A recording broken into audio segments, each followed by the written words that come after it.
Boa noite, telespectadores. Sejam bem-vindos à segunda edição do Podcast Life. Nós queremos agradecer a todos telespectadores, a todos os ouvintes que participaram da primeira live. Queremos agradecer aquelas pessoas que acreditaram que o Podcast Life seja uma marca dos podcasts cristãos. E nós estamos aqui nesta noite. Queremos primeiro aprofundar que nós somos o projeto Ganhar Alma e Não Palma, um projeto missionário composto por vários membros, jovens e adolescentes da Igreja Metodista e Igreja Pentecostal. Nós temos a parte social Projeto Life, que é dedicada àquelas pessoas carenciadas. Nós ajudamos alguns lares de acolhimento, ajudamos também algumas ONG e nós já existimos há 7 anos, o Projeto Life e o Projeto Ganhar Alma e Não Palma. Nós temos a missão de proclamar o Evangelho, ganhar alma e não palma, para que a honra e a glória seja atribuída a Deus. Então nós somos gratos a todos os ouvintes, a todos os telespectadores que participaram da primeira live. Queremos agradecer a todos, somos gratos por tudo quanto Deus fez da primeira live até nessa segunda live. E nós nesta noite queremos dizer sejam bem-vindos à segunda edição do Podcast Live. Temos como convidado o nosso irmão Ilson Amaral, teólogo e professor. Irmão Ilson Amaral, seja bem-vindo ao Podcast Live, a segunda edição. Pode tomar o teu lugar. Esse assunto da divindade de Cristo, ele manja bem. E então vamos começar com o nosso Podcast Live.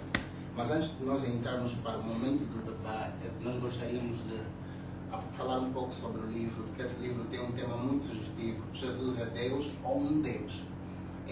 Irmão Ilson Amaral, esse livro já pela capa nos chama a atenção, então nós queremos que o irmão aprofunde um pouquinho sobre esse livro. O que é que realmente esse livro retrata? Jesus é Deus ou um Deus? Que é o tema do nosso podcast de hoje. Olá, caros telespectadores, paz do Senhor, boa noite, sejam todos bem-vindos a essa nossa conversa que vai ser justamente com base nas Escrituras. E esse livro que tem como tema Jesus é Deus ou um Deus é um livro que foi desenvolvido para responder algumas questões em torno da divindade de Cristo. O texto base é João 1, versículo 1, mas também tem outros textos como Hebreus, capítulo 1, versículo 6, que eu trabalho. E tem o texto de Colossenses, capítulo 1, versículo 16, que eu trabalho o conceito de Panton.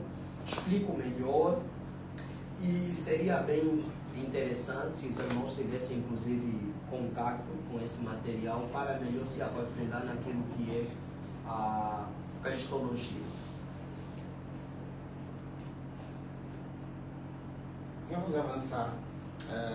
Nós temos a primeira questão. Os internautas os ouvintes, os telespectadores podem mandar questão pelo chat da nossa página no Facebook.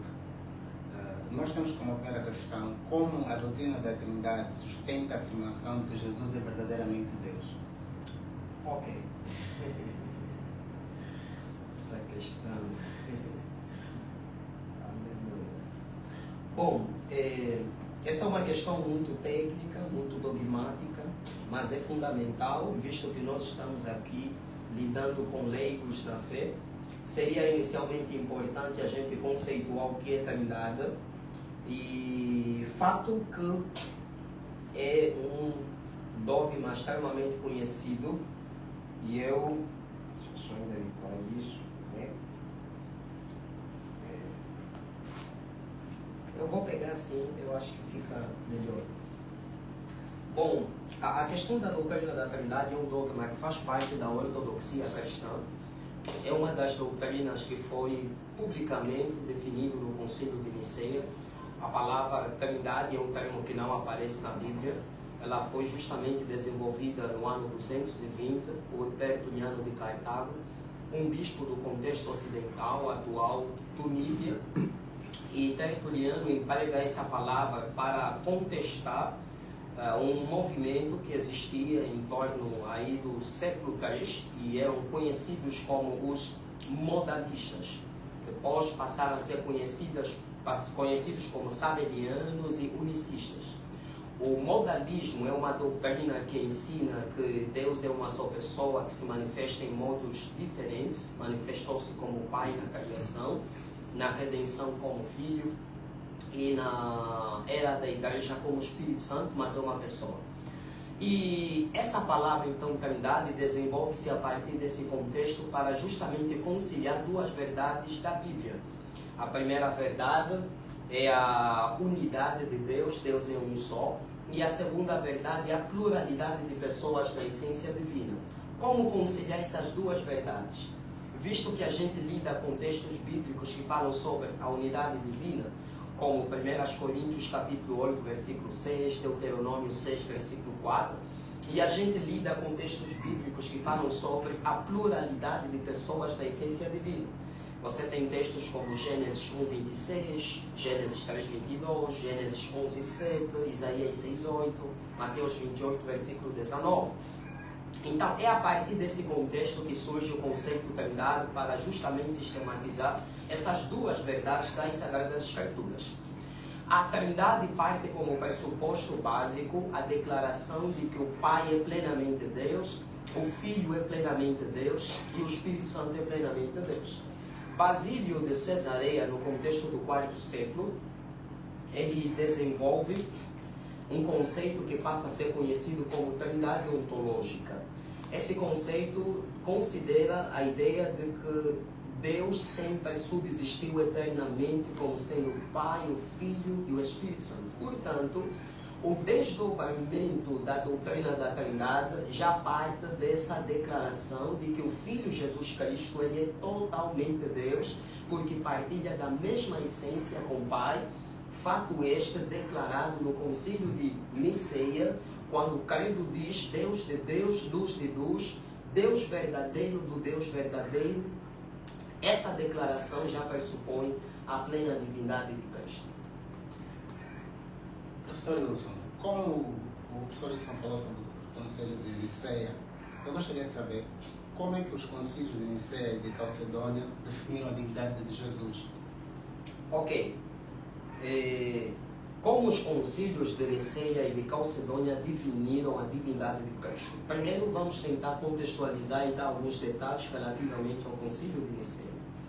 O concílio de Niceia é o primeiro concílio ecumênico da Igreja, visto que nós temos o concílio de Niceia em 325, temos o concílio de Constantinopla, primeiro concílio de Constantinopla em 381, em torno da natureza humana de Jesus Cristo. Depois nós temos o concílio de Éfeso no ano 430, e em 451 teríamos o concílio de Calcedônia. Depois nós temos o segundo concílio de Constantinopla no ano 553. Depois temos o terceiro concílio de Constantinopla, possivelmente entre 680 a 681. E teríamos depois o segundo concílio de Niceia em 700 depois de Cristo. Então são esses 7 principais concílios ecumênicos que normalmente são sempre referenciados em estudos quando envolve doutrina, dogma, ortodoxia cristã. O concílio de Niceia, ele teve como base justamente uma discussão que começou em Alexandria, no Egito, com um monge ou presbítero, vamos assim dizer, chamado Ário. Ário estudou com Luciano de Antioquia. Antioquia era uma cidade que fazia parte da Síria. Lá, Ário foi então influenciado por uma crença que tecnicamente havia sido defendido por Paulo de Samosata, um bispo que foi excomungado no ano 268. E Paulo de Samosata ensinava que o Filho tornou-se Deus no momento do batismo, foi adotado e tornou-se um semideus no momento do batismo. Essa doutrina ela foi condenada e Ário foi influenciado por isso. E começa-se então os debates no anos 318, 320 em Alexandria com o bispo Alexandre. Sucede que um dos amigos de Ário, que era justamente Eusébio de Nicomédia, que no caso era o mestre e professor do imperador Constantino, ele ficou a par da situação e a situação então foi levada justamente ao império e decidiu-se que deveria haver um concílio para lidar com esta situação. Houve então este concílio numa cidade da Turquia chamada Niceia. Lá os bispos participaram. Ário não participou porque era um presbítero. O Eusébio de Nicomédia, no caso, representou Ário e defendeu a posição baseada em Colossenses capítulo 1, versículo 15, o primogênito de toda a criação, na acepção de que Jesus Cristo é a primeira criatura de Deus. Infelizmente, esse foi um equívoco de Ário. Eu explico melhor no livro. A expressão grega que aparece, partokon, ela nem sempre significa primeiro no sentido de ser gerado, mas o contexto é de primeiro no sentido de importância. Nós temos o texto bíblico de Êxodo 4, que diz que Israel é o meu primogênito. E aqui o contexto não é primogênito no sentido de ser primeiro criado, mas no sentido de importância. Portanto, o contexto de Colossenses capítulo 1, versículo 15 justifica que Cristo é o primeiro, no sentido de que todas as coisas que existem por meio de Jesus Cristo. Então, é nessa base que o Concílio de Niceia define a plena divindade de Cristo, olhando também para um dado importante na época Atanásio, que depois tornou-se o pai da ortodoxia no contexto oriental.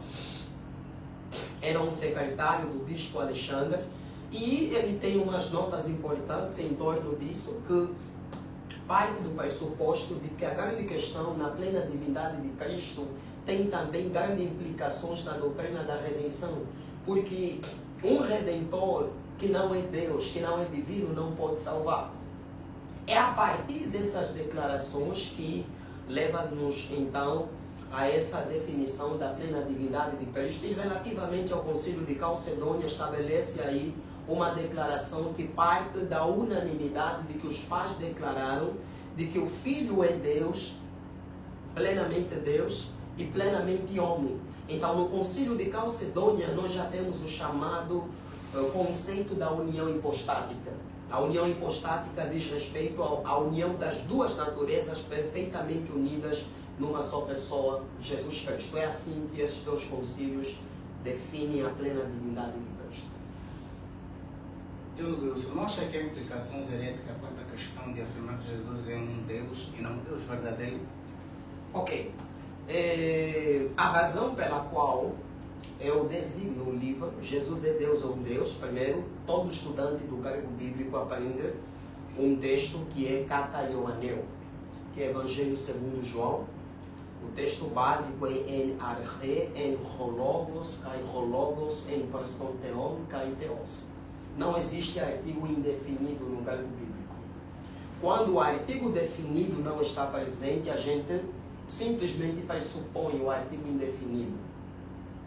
Mas nós sabemos pela regra de um grande acadêmico e gramático chamado Ernest Cadman Cowell, que foi proposto em 1933, ele diz, eu vou tentar falar aqui um palavrão, mas depois vou tentar explicar. Ele diz o seguinte: quando um predicativo, nominativo, anartor, pré-verbal aparece em situações como João 1, versículo 1, nesse contexto, o predicativo anartor é uma palavra grega que significa basicamente sem artigo. No caso, o substantivo theos, que aparece no texto grego, aparece sem artigo definido. Quando aparece o verbo de ligação, que em português se traduz como era, mas no grego é eimi, um verbo importante, aparece 2.462 vezes. Depois aparece o substantivo logos, que está definido com artigo, no caso logos, o logos, a palavra. Diante dessa situação, nós temos a chamada regra de Cowell. Essa regra de Cowell parte então do pressuposto que esse predicativo anarto, ele precisa ser traduzido de forma definida. Por esse fator é que o título do livro é Jesus é Deus ou um Deus, porque não aparece artigo definido no texto grego de João 1, versículo 1, mas pela regra de Ernest Cadman Cowell, que é atestado por um grande acadêmico chamado Daniel Bill Wallace, que está digitalizando os manuscritos na Grécia. e também a T. Robertson, que são grandes acadêmicos do grego bíblico, permanece então a tradução de João 1, versículo 1, e o verbo era Deus e não um Deus, como a tradução do Novo Mundo equivocadamente faz. É por esse fator que a gente traduz corretamente João 1, versículo 1, o verbo era Deus e não um Deus, como a tradução do Novo Mundo, das Testemunhas de Jeová, equivocadamente faz. Professor, como explicar Filipenses capítulo 2, versículo 6 até o versículo 11, que diz que o que significa quando Jesus disse, mesmo em forma humana, não teve lugar de tomar usurpação no lugar de Deus? Exatamente. A ortodoxia cristã, diante desse texto bíblico, de Filipenses capítulo 2, versículo 5, o texto bíblico diz, sendo Cristo, diz, tendo em vós o mesmo sentimento que houve também em Cristo Jesus, que tendo a forma de Deus, não teve por usurpação ser igual a Deus, antes se esvaziou, achando-se na forma de servo. Depois a Bíblia declara, pelo que também Deus o exaltou soberanamente, e lhe deu um nome que está acima de todo nome, para que o nome de Jesus se dobre todo joelho, e daí os irmãos conhecem bem melhor. Nós estamos basicamente diante de uma questão cristológica que a gente lida, que é justamente a questão quenótica. No século XVII, os socinianos vêm justamente de Socini, Roberto Socini. Era um indivíduo que basicamente entendia que Jesus Cristo, com base nesse texto bíblico, deixou de ser Deus. Mas a ortodoxia cristã entende, não nessa acepção, mas na acepção de que quando o texto bíblico diz não teve por usurpação ser igual a Deus, antes se esvaziou, em que consiste essa questão quenótica? Kenosis no grego significa esvaziamento. O esvaziamento de Cristo não implica necessariamente que Jesus deixou de ser Deus, mas o esvaziamento de Cristo é na acepção de que Cristo, durante o processo da sua encarnação, Cristo não fez o uso total de todos os seus atributos divinos. Essa questão ela também é entendida, inclusive, por Paul Sander, um acadêmico que trabalha a questão da nova teologia do Novo Testamento, que são estudos mais recentes desenvolvidos na academia cristã. O texto de Mateus 28, versículo 18, diz, eis que me dado todo o poder nos céus e na terra. Isso demonstra claramente que Cristo não deixou de ser Deus, no entanto, ele não fez o uso total de todas as suas reivindicações divinas. Visto que Cristo morre na cruz, Deus não pode morrer. Deus, na qualidade, não seria contraditório por causa da união hipostática. A união hipostática parte da seguinte declaração, que Cristo é todo Deus e todo homem. Jesus Cristo morre na qualidade de homem. Jesus Cristo come, cresce na qualidade de homem, não na qualidade de Deus.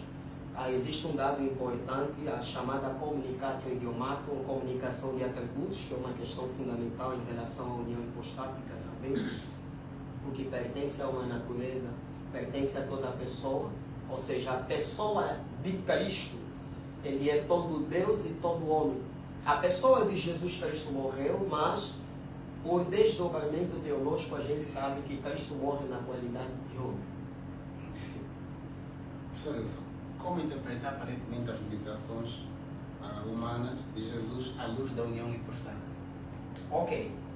Como disse, união hipostática é o conceito da cristologia que entende que Jesus Cristo é todo Deus e todo homem. Sendo assim, a natureza humana de Jesus Cristo ela é limitada, mas é perfeita. Já a natureza divina de Cristo é ilimitada por causa dos atributos. A seidade é um conceito estudado, inclusive, em teontologia. A seidade basicamente significa de si mesmo e por si mesmo. A ideia básica é que Cristo é autoexistente. Cristo existe por si mesmo. Cristo é eterno. Colossenses capítulo 1, versículo 17 diz, ele é antes de todas as coisas. Se Cristo é eterno, logo Cristo é ilimitado na qualidade dele ser Deus. Mas em relação à natureza humana, existe limitação. Razão pela qual Razão pela qual o texto bíblico de Mateus, capítulo 24, versículo 36, Cristo diz que relativamente à hora, ao dia, Cristo não sabia. E existem muitos que fazem a seguinte questão: mas se Cristo é Deus e ele não sabia, isso automaticamente o desqualifica como Deus? Não. Esse texto bíblico precisa ser analisado à luz da natureza humana de Jesus. Senão, vejamos, Lucas 2, 42 diz que Cristo carecia em graça e sabedoria. Deus não carece, Deus não aprende. Deus tem a onisciência, toda a sabedoria. Então, Cristo carecia na qualidade de homem. E Jesus, em João capítulo 4, para uma mulher e pede água. Isso, na qualidade de Jesus Cristo, homem, Jesus sentia sede, tinha limitações, orava, dependia espiritualmente. Então, toda a questão, ela gira em torno da natureza humana de Jesus Cristo. Portanto, a natureza humana de Jesus tem limitações, mas a natureza divina de Cristo não tem limitações por ser eterna. Já a natureza humana tem limitação porque passa a existir no tempo. Por que a salvação depende diretamente do facto que Jesus é Deus encarnado e não apenas não ser elevado? Ok. A encarnação do Verbo, um livro que foi escrito pelo Atanásio de Alexandria, que depois tornou-se bispo das igrejas no Egito, ele parte justamente dessa proposta. A palavra grega que aparece em 1 Timóteo 2, versículo 1, existe um só mediador entre Deus e os homens. Essa palavra mediador no grego é messitas. O que significa isso? Alguém capaz de assistir perfeitamente as duas partes. O que significa isso? Se Jesus fosse apenas homem, Jesus não teria a capacidade de satisfazer as reivindicações divinas. Porque Deus é eterno, Deus é infinito. E para satisfazer a vontade perfeita de Deus, exigia-se que o Redentor tinha de ter a mesma natureza divina que o Pai. Por esse fator é que Jesus Cristo, ele é essencialmente Deus e é um Redentor eficaz. Por quê? Porque na qualidade de divino, Cristo, ao oferecer o seu sacrifício, ele tem capacidade de nos salvar eternamente. Na qualidade de homem, Cristo nos assiste perfeitamente naquilo que diz respeito à nossa natureza humana.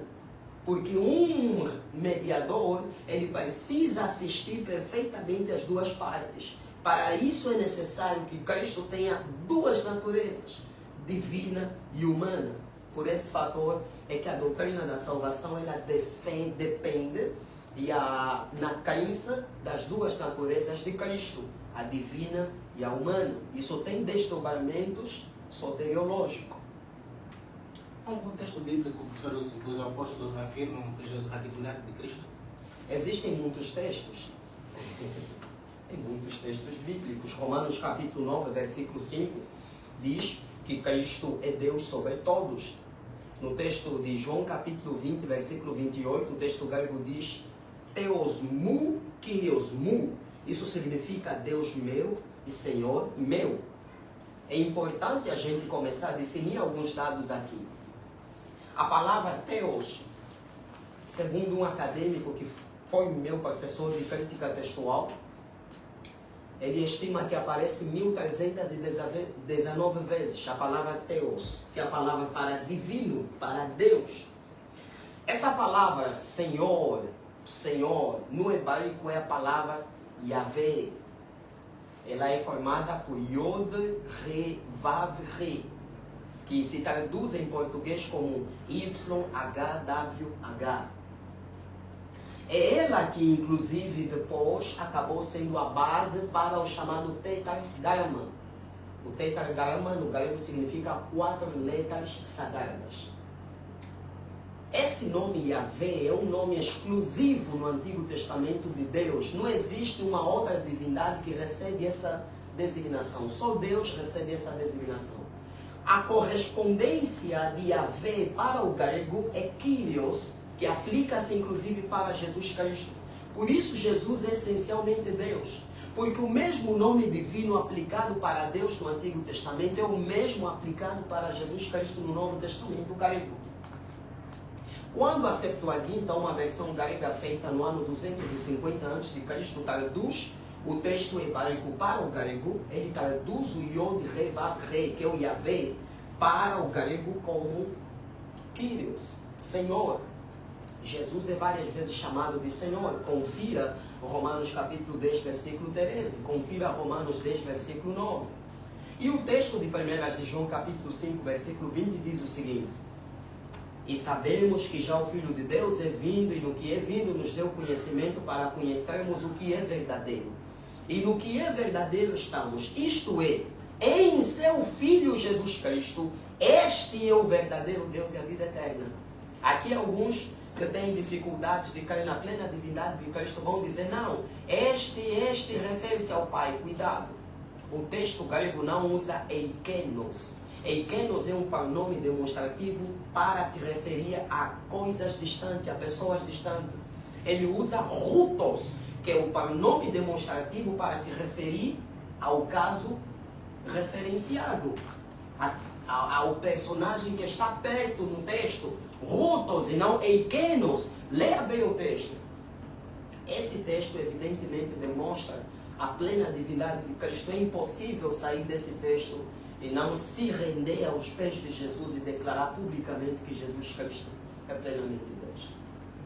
Professor, em que medida o texto bíblico de João capítulo 1, versículo 1, Colossenses capítulo 1, versículo 15 até 20, revela a natureza divina de Cristo? Ok. Pois, por uma questão de economia do tempo, esse livro, Jesus é Deus ou um Deus, foi escrito a partir do versículo 1 de João. Esse versículo nós podemos dividir basicamente em 3 partes. A primeira parte, no princípio era o verbo. Essa primeira parte faz declaração da pré-existência de Jesus Cristo. Pré-existência nós sabemos que faz parte dos atributos incomunicáveis da divindade. Só Deus é pré-existente. Ninguém existe antes do tempo. Anjos, seres humanos foram criados numa categoria que é justamente tempo. Deus não. Deus é pré-existente, Deus é eterno, Deus existe antes do tempo. Então, esse texto bíblico, só a primeira parte já faz declaração da eternidade do verbo, da pré-existência de Jesus. E a eternidade é um atributo exclusivo da divindade. Primeira declaração, Cristo é Deus, porque Cristo é eterno, só Deus é eterno. A segunda declaração do versículo, que no princípio era o verbo, e o verbo estava com Deus. Essa segunda declaração, o verbo estava com Deus, essa preposição paros, que aparece no texto grego, é uma preposição que está no acusativo, dá a ideia de associação. Ou seja, Cristo sempre esteve em associação com o Pai. Deus nunca subsistiu eternamente sendo sozinho. Deus sempre subsistiu eternamente como sendo uma comunhão de pessoas. E o Pai e o Filho sempre tiveram uma plena comunhão. Se o Pai e o Filho sempre tiveram uma perfeita e plena comunhão, então Cristo é plenamente Deus. João 17, versículo 5 diz: Pai, glorifica-me com aquela glória que me deste antes da fundação do mundo. Isaías 42, versículo 2 diz que Deus não partilha a sua glória com absolutamente ninguém. Se o Filho conhece essa glória, então o Filho é eternamente Deus. É Deus da mesma substância com o Pai. A terceira declaração do versículo 1 de João, ele diz, e o verbo era Deus. A terceira declaração consiste justamente na plena divindade de Cristo. Isso é importante porque Martinho Lutero, ele faz um comentário interessante em torno desse texto bíblico. Ele diz o seguinte: a presença do artigo na segunda declaração condena o unitarismo. E a ausência do artigo na terceira declaração condena o modalismo. Porque o modalismo não faz distinção nas pessoas. Se a terceira declaração recebesse artigo definido, então o Logos seria o mesmo personagem da declaração antecedente, que seria o Pai. Mas por não haver artigo definido, isso claramente faz distinção de pessoas e condena o modalismo. Em tese, o que é que nós temos de Jesus de natureza divina no versículo 1? Primeiro, nós temos eternidade e o verbo. No princípio era o verbo. O eimi é um verbo no grego que significa ser ou estar. Entra em contraste com ginomai. Ginomais vem de tornar a ser, ou vir a existir. A segunda declaração, e o verbo estava com o Pai. Cristo é Deus por causa dessa perfeita comunhão. E em terceiro lugar, o verbo era Deus. Cristo é divino. Agora, o texto de Colossenses capítulo 1, versículo 16, demonstra a divindade de Cristo de que forma? Primeiro, Ele é a imagem visível do Deus invisível.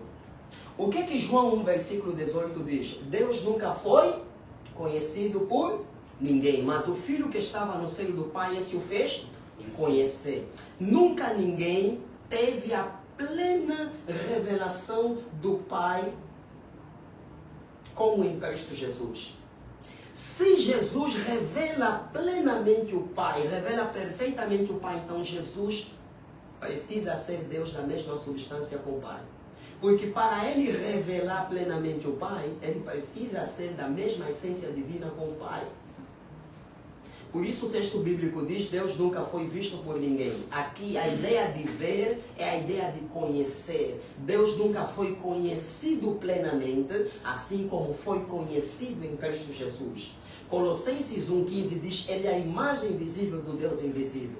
Ou seja, em Cristo nós temos a perfeita revelação e plena do Pai em Jesus Cristo. E isso só declara a plena divindade de Cristo. Por que Jesus orava ao Pai? Isso não mostra inferioridade ou querer separado de Deus? Sendo Deus, por que ele orava ao Pai? Exatamente. Nós fizemos referência ao conceito da união hipostática. União hipostática, a palavra hipóstase no grego significa natureza ou pessoa. O que sucede é que esse conceito parte da declaração da união perfeita das duas naturezas numa só pessoa. O que acontece?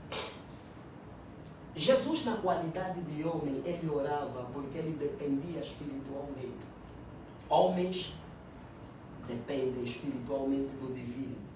Então, Cristo, na qualidade de homem, ele orava ao Pai por conta da sua natureza humana.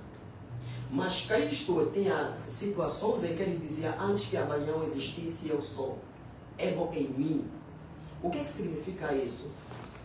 É uma declaração que só se aplica a uma divindade. Antes que Abraão existisse, eu sou. Como isso se encaixa a um ser humano normal? Essa é uma declaração que publicamente denuncia a divindade de Cristo. Então, quando Cristo orava, e isso diz respeito ao fato de que Cristo, na qualidade de homem, ele precisava depender espiritualmente de Deus. Você tem casos onde Cristo é guiado pelo Espírito Santo. Atos 1, versículo 2 diz que Cristo deu mandamentos pelo Espírito Santo. Então é por esse fator. Que perigos existem em negar a plena divindade de Cristo? Bom, um dos grandes perigos é justamente essa questão da heterodoxia. Heterodoxia é uma palavra que significa doutrina incorreta, é aquilo que nós chamamos de heresia. A palavra doxa significa opinião ou doutrina, e heteros significa outra. A ideia é uma outra doutrina, não aquela ensinada pelas Escrituras. Como o apóstolo Paulo em Gálatas, capítulo 1, versículos 6 a 8 diz: ainda que eu mesmo, um anjo, vos anuncie outro evangelho, além do que já vos foi pregado, seja anátema. Então há um grave perigo, porque a gente estaria a ferir a doutrina ensinada pelas Escrituras. E vê-se que como a igreja se posiciona diante desses graves erros doutrinários, como a questão do arianismo, por exemplo. O arianismo foi condenado no Concílio de Niceia por ser uma heresia não se adequa àquilo que é a ortodoxia bíblica ensinada pelas Sagradas Escrituras. Então existe um grave perigo nessa negação, ela dá justamente inserção à heresia. E heresia é condenada pelas Sagradas Escrituras. E como a divindade de Cristo pode impactar a nossa vida e salvação? Exatamente. A comunhão. O que acontece é que cai na plena divindade de Cristo. Isso leva-nos a adorar Cristo Jesus com alma e mente. Os antigos, no século XII, eles adoravam Cristo. E eles adoravam Cristo com todo o coração. Porque eles entenderam perfeitamente que Jesus Cristo é digno de todo louvor e digno de toda adoração. Se este é um fato verdadeiro, isso incitava a igreja cristã do século II, do século III, a se envolver em plena comunhão com Cristo. Porque entender que Cristo é Senhor, que Cristo é Criador, assim como acontece em Apocalipse capítulo 4, onde adora-se o Senhor que fez os céus e a terra, e adora-se o Cordeiro que é digno de desatar os 7 selos. Então, entender a plena divindade de Cristo leva-nos a estabelecer perfeita comunhão com Cristo. Você conhece Cristo? Você conhece o Salvador? Você tem tido comunhão com Jesus Cristo? Você tem se envolvido com Cristo? A Bíblia declara em Hebreus capítulo 1, versículo 6, que Cristo é digno de toda adoração, que os seus anjos o adorem. Então esse fato é extremamente importante e precisa levar-nos a glorificar a Cristo com mais consciência e com mais intensidade. Pastor Wilson, o que é que João capítulo 1, versículo 1 realmente quer dizer quando diz que o verbo era Deus? Exatamente. Quando o texto bíblico diz que o verbo era Deus, é para dizer que Cristo ele é exclusivo. Deus é um ser exclusivo. Não existe um outro ser comparado a esse grande Deus. Quando o texto bíblico, quando João diz que o verbo era Deus, ele está a dizer que esse Logos que se fez carne não é qualquer pessoa. Ele é divino. A sua essência é divina. Porque aqui nós temos o predicativo do sujeito no texto de João, versículo 1. O Theos funciona como um predicativo do sujeito. Ele atribui uma característica ao sujeito, mas a ideia normal aqui nesse texto é de não mera característica, mas de reconhecer a essência pura desse Logos, que é Cristo Jesus, que é Deus. Então, quando o texto bíblico diz que o Logos é divino, ele está a dizer, olha, o Logos é a fonte da criação, o Logos é que fez todas as coisas, o Logos é a base pela qual existimos, o Logos é a base pela qual todas as coisas prevalecem, o Logos é a base pela qual os anjos existem, o ser humano existe, e é por causa do Logos, porque ele é Deus, ele é eterno. É justamente essa a intenção do apóstolo João. Senhor, você não pode citar uma passagem bíblica onde Jesus é adorado? Exatamente. Nós temos muitas passagens bíblicas. A palavra parskineo, inclusive, que eu também faço a questão de analisar aqui. Você tem o caso de Mateus capítulo 2, onde os magos adoram a Cristo. A palavra grega é parskineo, que significa adoração. Você tem Hebreus capítulo 1, versículo 6, que é o caso que eu fiz referência. A palavra grega parskineo significa adoração. Você tem o caso de Apocalipse capítulo 4, onde o Cordeiro é publicamente adorado. Você tem aí o conceito de adoração. Então tem vários textos bíblicos onde Cristo de fato é adorado. E como podemos nos defender? Que argumentos podemos usar daqueles grupos que não são trinitários? E como devemos usar para responder biblicamente para aqueles grupos que não são trinitários, como os testemunhos de Jeová? Bom, o ideal é você ser um alfabetizado. Você precisa se alfabetizar nas doutrinas bíblicas. Infelizmente, cristãos não gostam de estudar as escrituras. Cristãos têm muitos problemas doutrinários. E isso é grave. Há dias atrás eu vi aí as testemunhas de Jeová, estão sempre, constantemente publicados sentinelas. Pega um filho de um testemunha de Jeová, pega um filho de um pastor evangélico e os coloca a conversar.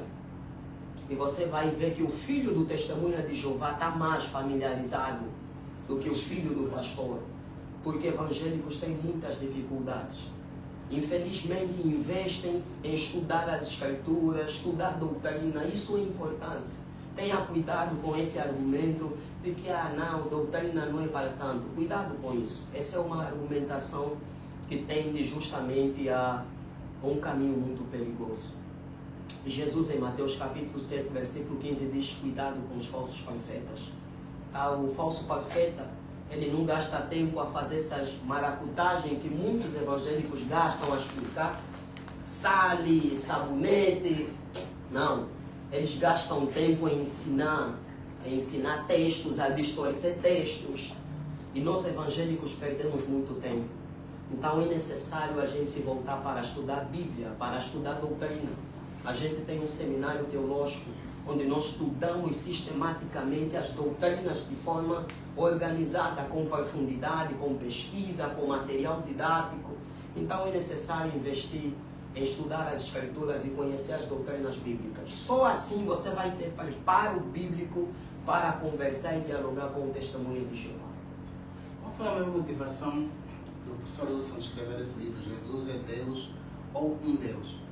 Pois o tema é muito sugestivo. Qual foi a minha motivação? Exatamente. Uma das primeiras motivações é que o primeiro texto que eu aprendi, o texto grego de João 1, versículo 1, chamou a minha atenção e eu me apaixonei com esse texto bíblico, então decidi pesquisar um pouco mais e justamente compor esse livro. Outro dado importante é a questão da regra que eu fiz referência de Ernest Cadman Cole, que também me impulsionou a estudar um pouco mais o texto de João capítulo 1, versículo 1.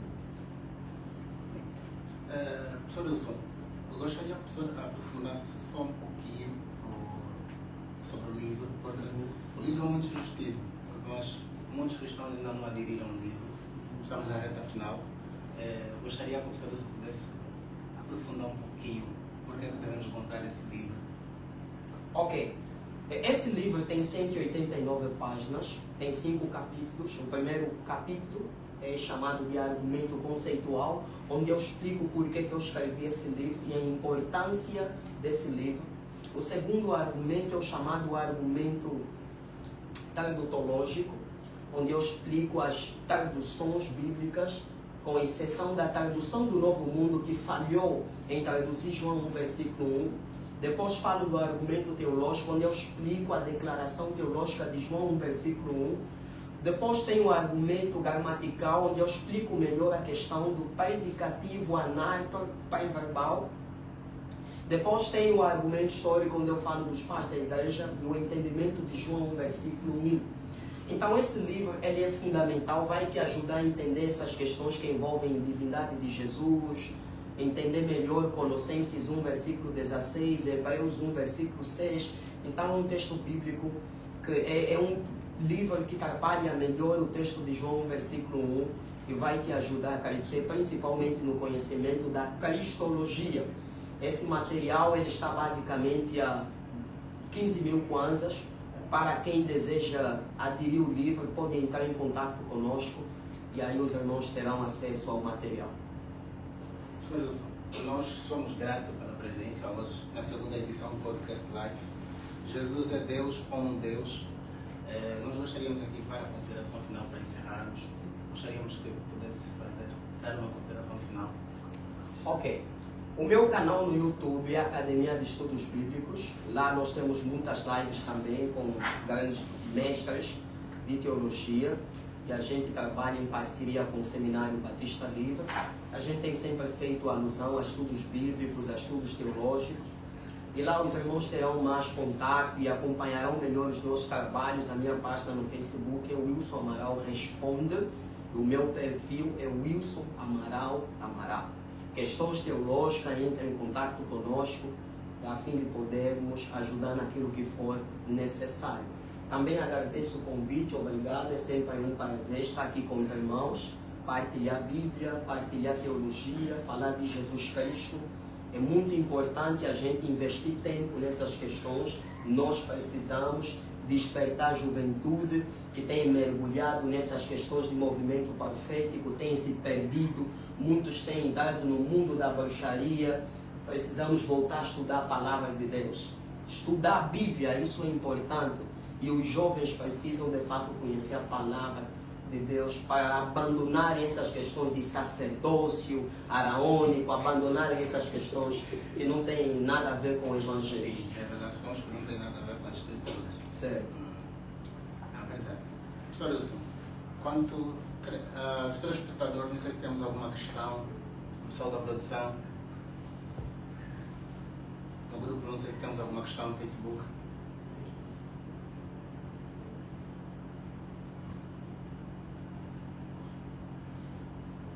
O pessoal da produção pode dizer a questão que nós temos no grupo.